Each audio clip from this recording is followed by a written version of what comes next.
प्रेम से बोलिए संतोषी माता की जय। संतोषी माता की व्रत कथा आज आप सुनने वाले हैं। तो एक गांव में एक बुढ़िया रहती थी जिनके 7 बेटे थे। 6 बेटे कमाने वाले थे और एक बेटा निकम्मा था। बुढ़िया माई 6 पुत्रों का जूठा 7वें पुत्र को दिया करती थी। 7वां पुत्र एक दिन अपनी पत्नी से बोला, देखो मेरी माता मुझ पर कितना प्रेम करती हैं। वह बोली, क्यों नहीं, सबका जूठा बचा हुआ तुमको खिला देती हैं। तब वह बोला, जब तक आंखों से ना देखूं मान नहीं सकता। पत्नी ने हंसकर कहा, देख लोगे तब तो मानोगे। फिर कुछ दिन के बाद एक बड़ा त्योहार आया। घर में 7 तरह के भोजन और चूरमे के लड्डू बने। वह पत्नी की बात को जांचने के लिए सिर दर्द का बहाना बनाकर पतला कपड़ा ओढ़कर रसोई में जाकर सो गया और कपड़ों में से सब देखता रहा। 6 भाई भोजन करने आए। उसने देखा माँ ने उनके लिए सुंदर सुंदर आसन बिछाए, 7 तरह की रसोइयां परोसी और आग्रह कर उन्हें भोजन कराती रही। वह चुपचाप देखता रहा। 6 भाई भोजन करके उठ गए। तब माँ ने 5 लियों में से लड्डुओं के टुकड़े को उठाया और एक लड्डू बनाया। जूठन साफ करके माँ ने उससे पुकारा, उठ बेटा उठ, तेरे भाइयों ने भोजन कर लिया है, तू भी उठकर भोजन कर ले। तब उसने कहा, माँ मुझे भोजन नहीं करना, मैं परदेश जा रहा हूँ। माता ने कहा, कहाँ, कल जाना हो तो आज ही चले जा। वह बोला, हाँ हाँ आज ही जा रहा हूँ। ऐसा कहकर वह घर से निकल गया। चलते समय उसने पत्नी की याद आई। वह गौशाला में कंडे थाप रही थी। तब वह वहां जाकर बोला, सुनो मेरे पास तो कुछ नहीं है, ये अंगूठी है, ये ले लो और अपनी कोई निशानी मुझे भी दे दो। पत्नी बोली, मेरे पास क्या है, ये गोबर भरा हाथ है। ऐसा कहकर उसकी पत्नी ने पीठ पर गोबर के हाथ की थाप मार दी। तब वह चल पड़ा। चलते चलते दूर देश में पहुंच गया। वहां एक साहूकार की दुकान थी। वहां जाकर सेठ को बोला, सेठ जी मुझे नौकरी पर रख लो। साहूकार को नौकरी की सख्त जरूरत थी। साहूकार ने कहा, काम देखकर तनख्वाह मिलेगी। उसने कहा, सेठ जी जैसा आप ठीक समझे। अब उसने साहूकार के यहाँ नौकरी मिल गई। अब वह वहां दिन रात मेहनत से काम करने लगा। कुछ दिनों में दुकान का लेन देन, हिसाब किताब, ग्राहकों को माल बेचने का सारा काम लगा। साहूकार के 7-8 नौकर थे। वह सब चक्कर खाने लगे, लेकिन उसे अपनी लगन, परिश्रम और ईमानदारी सभी को पीछे छोड़ दिया और फिर उसने अपने किए का फल भी मिला। सेठ ने उसका काम देखा और 3 महीने में उसे मुनाफे में साझेदार बना लिया। परिश्रम करते करते 12 वर्षों में ही वह नगर का नामी सेठ बन गया और सेठ अपना सारा कारोबार उस पर छोड़कर बाहर चला गया। इधर घर पर उसकी पत्नी पर क्या बीती वह सुनिए। सास ससुर उसे अब दुख देने लगे। गृहस्थी का सारा काम करवाकर उसे लकड़ी लेने जंगल में भेजा करते थे। इस बीच घर की रोटियों के आटे से जो भूसी निकलती थी उसकी रोटी बनाकर रख दी जाती थी और फूटे नारियल की नरेली में पानी दिया जाता था। इस तरह उसके दिन बीतते रहे। एक दिन जब वह जंगल में लकड़ी लेने जा रही थी तो उस समय बहुत सी स्त्रियां संतोषी माता का व्रत करती दिखाई दी। वह वहां खड़ी होकर पूछने लगी, बहनों ये तुम किस देवी या देवता का व्रत कर रही हो? उनके ऐसा पूछने पर उन्होंने बताया कि हम संतोषी माता का व्रत पूजन कर रहे हैं। उसने पूछा, इसको करने से क्या फल मिलता है? इस व्रत करने की क्या विधि है? यदि तुम मुझे इस व्रत का विधान मुझे समझाकर कहोगी तो मुझ पर तुम्हारा बहुत एहसान मानूंगी। उनमें से एक स्त्री बोली, सुनो ये संतोषी माता का व्रत है। इसको करने से निर्धनता और दरिद्रता का नाश हो जाता है। माँ लक्ष्मी आती है, मन की चिंताएं दूर होती हैं, मन को प्रसन्नता और शांति मिलती है। नीपी को पुत्र मिलता है, पति बाहर गया हो तो वह शीघ्र लौट आता है। कुंवारी कन्याओं को मनपसंद वर मिलता है, चलता मुकदमा खत्म हो जाता है और कलह कलेश की स्थिति तो मुख शांत हो जाती है। घर में धन जमा होने लग जाता है, धन जायदाद का लाभ होता है और भी कुछ भी मानो हो तो वो कामना संतोषी माता की कृपा से पूरी हो जाती है। इसमें संदेह नहीं है। तब वह पूछने लगी, ये व्रत कैसे किया जाता है, ये भी बताओ तो बड़ी कृपा होगी। वह स्त्री कहने लगी, बहन बिना परेशानी, श्रद्धा और प्रेम से जितना भी बन सके प्रसाद लेना। 5.25 पैसे से 5.25 आने या फिर इससे ज्यादा शक्ति और भक्ति के अनुसार गुड़ और चना लेना। हर शुक्रवार को निराहार रहकर कथा सुनना। इसके बीच में क्रम टूटना नहीं चाहिए। लगातार नियमों का पालन करना। सुनने वाला कोई ना मिले तो घी का दीपक जलाकर उसके आगे जल से भरा हुआ पात्र रखकर कथा कहना, परंतु नियम नहीं टूटना चाहिए। जब तक कार्य सिद्ध ना हो नियम पालन करना और कार्य सिद्ध हो जाने पर व्रत का उद्यापन करना। 3 मास में ही माता पूरा फल प्रदान करती है। यदि किसी के ग्रह खोटे हों तब वह माता 1 वर्ष में अवश्य उनको अनुकूल करती है। कार्य सिद्ध होने पर ही उद्यापन करना चाहिए, बीच में नहीं उद्यापन करना चाहिए। बीच में 2.5 शेर आटे का खाजा और इसी के अनुसार खीर और चने का साग बनाकर 8 बच्चों को भोजन कराना है।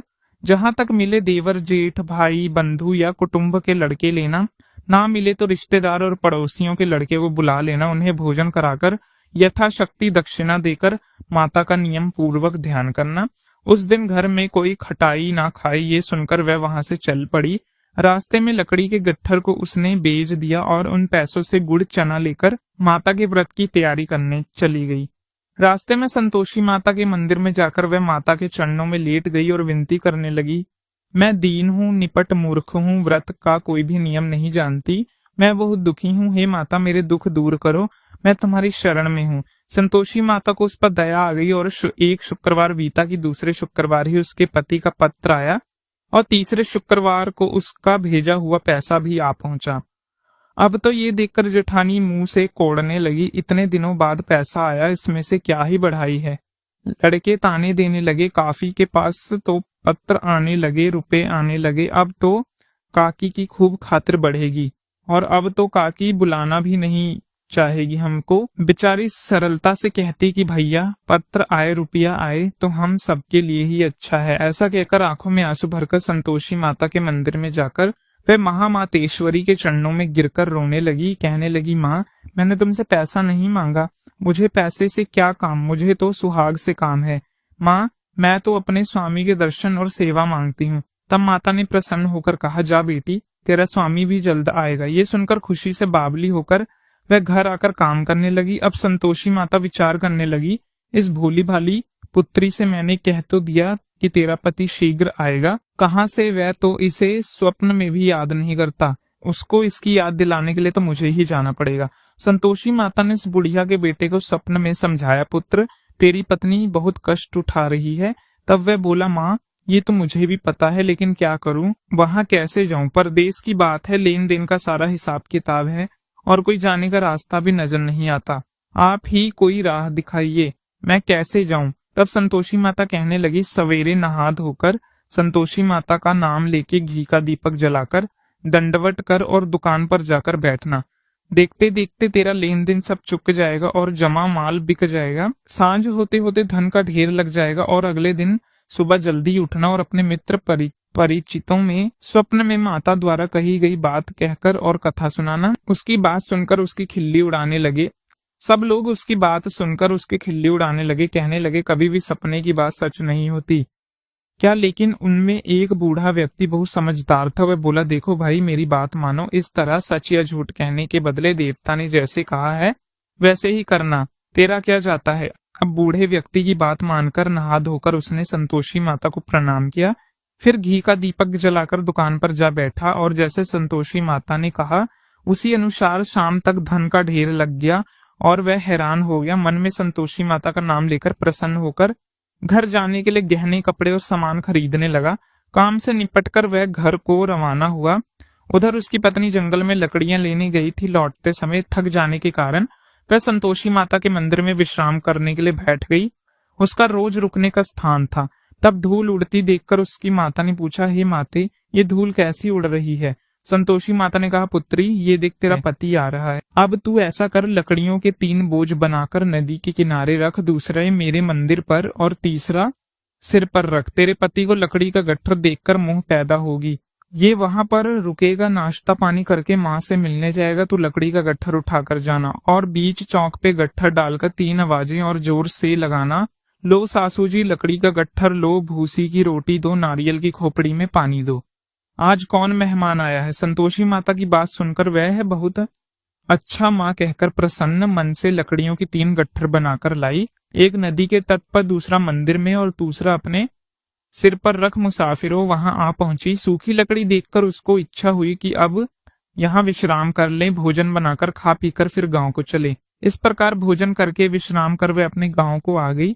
उसी समय बहू सिर पर लकड़ी का गट्ठर लिए आई। उसने गट्ठर को आंगन में डाला, जोर से 3 बार आवाज लगाई, लो सासू जी लकड़ी का गट्ठर लो, भूसी की रोटी दो, नारियल के खोपरे में पानी दो, आज कौन मेहमान आया है। ये सुनकर सास ने अपने दिए हुए कष्टों को भुलाने के लिए कहा, बहू तू ऐसा क्यों कह रही है, तेरा पति तो आ ही गया है, आ बैठ मीठा भात खाकर कपड़े गहने पहन। पत्नी की आवाज सुनकर उसका पति बाहर आया। फिर उसने हाथ में पहनी अंगूठी देखकर उसकी दशा देखकर वह व्याकुल हो उठा। उनसे माँ से पूछा, माँ ये कौन है? माँ बोली, बेटी ये तेरी पत्नी है। आज 12 वर्ष हो गए, जब तू गया था तब वह सारे गांव में जानवर की तरह भटकती फिरती है, काम काज कुछ करती नहीं, 4 समय आकर खाती है। अब मुझे देख भूसी की रोटी और नारियल के खोपड़ी में पानी मांगती है। तब वह बोली, माँ मैंने इसे भी देखा है और तुम्हें भी, दूसरे घर की चाबी दो, मैं उसमें रहूंगा। माँ ने कहा, ठीक है बेटा, जैसी तेरी मर्जी। ऐसा कहकर माँ ने चाबी का गुच्छा बेटे के सामने रख दिया। उसने दूसरा घर खोलकर सारा सामान जमाया। एक ही दिन में वहां राजा के महल जैसा ठाट पाट हो गया। अब क्या था, वह सुख भोगने लगी। अगला शुक्रवार उसके पति से कहा कि सुनो, मुझे संतोषी माता का उद्यापन करना है। पति बोला, बहुत अच्छा है, खुशी से कर लो। अब वह उद्यापन की तैयारी करने लगी। जेठ के लड़कों को भोजन के लिए कहने लगी। उन्हें मंजूर किया, परंतु पीछे से जेठानी ने अपने बच्चों को सिखलाया, देखो रे, भोजन के समय सब लोग खटाई मांगना, जिससे उसका उद्यापन पूरा ना हो। वह लड़के भोजन करने आए, खीर पेट भरकर खाई, लेकिन माँ की बात याद आते ही कहने लगे, चाची अब हमें खटाई खाने को दो, खीर खाना अब हमें बिल्कुल अच्छा नहीं लगता। लड़के उठ खड़े हुए और बोले, पैसा लाओ। भोली भाली बहू कुछ भी नहीं जानती थी, उसने उन लड़कों को पैसे दे दिए। लड़कों ने बाजार जाकर उन पैसों से इमली खरीदी और खाई। ये सब देखकर अब बहू पर संतोषी माता का कोप हुआ। राजा के दूत उसके पति को पकड़कर ले गए।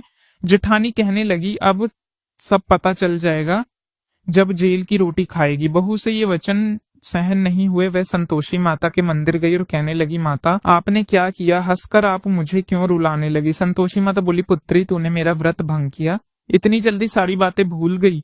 बोली, माँ मैं तो कुछ नहीं भूली हूँ, ना ही मैंने कोई अपराध किया, मुझे तो लड़कों ने भूल में डाल दिया, मुझे क्षमा कर दो माँ। माँ बोली, ऐसी भूल भी कहीं होती है? बोली, अब कोई भूल नहीं होगी। अब बताओ मेरे पति कैसे वापस आएंगे? संतोषी माता बोली, पुत्री जा, तेरा पति तुझे रास्ते में ही आता मिलेगा। वह मंदिर से निकलकर बाहर आई तो रास्ते में अपने पति को आता देख उसने पूछा, कहाँ गए थे? तब वह बोला, इतना धन जो कमाया है उसका राजा ने कर मांगा था, उसी को भरने गया था। तब वह प्रसन्न होकर बोली, अच्छा भला हुआ, अब घर चलो। फिर अगला शुक्रवार आया। वह बोली, माता को उद्यापन करना है। पत्नी का ठीक है, करो। फिर वह जेठों के लड़कों से भोजन करने के लिए कही। जेठानी ने लड़कों को फिर सिखा दिया कि पहले की तरह खटाई मांगना। अब की बार लड़के भोजन करने बैठे। भोजन करने से पहले ही कहने लगे, हमें खीर पूड़ी अच्छी नहीं लगती, जी घबराता है, खटाई खाने को दो। वह बोली, खटाई तो नहीं है, जो मिलेगा खाना है तो खाओ। उनको उठकर चले जाने पर उन्हें ब्राह्मणों के लड़के बुलाकर उन्हें भोजन करवा दिया, दक्षिणा दी और एक एक फल दिया, जिससे संतोषी माता प्रसन्न हो गई। माता की कृपा से 9 माह बाद उनको चंद्रमा के समान एक सुंदर पुत्र प्राप्त हुआ। पुत्र को लेकर वह हर दिन संतोषी माता के मंदिर जाने लगी। माँ ने सोचा, ये रोज आती है, आज क्यों ना मैं इसके घर चली जाऊं, इसका आश्रय देखूं। तो उसी समय वह कैसे रहती, कहाँ रहती, ये विचार कर माता ने भयानक रूप बनाया। गुड़ और चने से सूखा मुंह, ऊपर से मुंड के समान होठ, उसी पर मक्खियां भिन भिना रही थी। दहलीज पर पैर रखते ही उसकी सांस चिल्लाई, देखो रे, कोई चुड़ैल डाकनी चली आ रही है, जल्दी भगाओ, नहीं तो सबको खा जाएगी। बहू रोशन देन से देख रही थी। वह प्रसन्न हो उठी, आज मेरी माता मेरे घर आई है। ऐसा कहकर दूध पीते बच्चे को गोद से उतार दिया। ये सब देखकर सास क्रोध में बोली, अरे देखो तो जरा, इस कितनी उतावली हो रही, कैसे उतावली होती जा रही है, जो बच्चे को ही पटक दिया। इतना ही है, माँ के प्रताप से जहाँ देखो वहां लड़के ही लड़के नजर आने लगे। बोली, माँ जी मैं जिनका व्रत करती हूँ ये संतोषी माता है। ऐसा कहकर उनके झट से घर के सारे किवाड़ खोल दिए।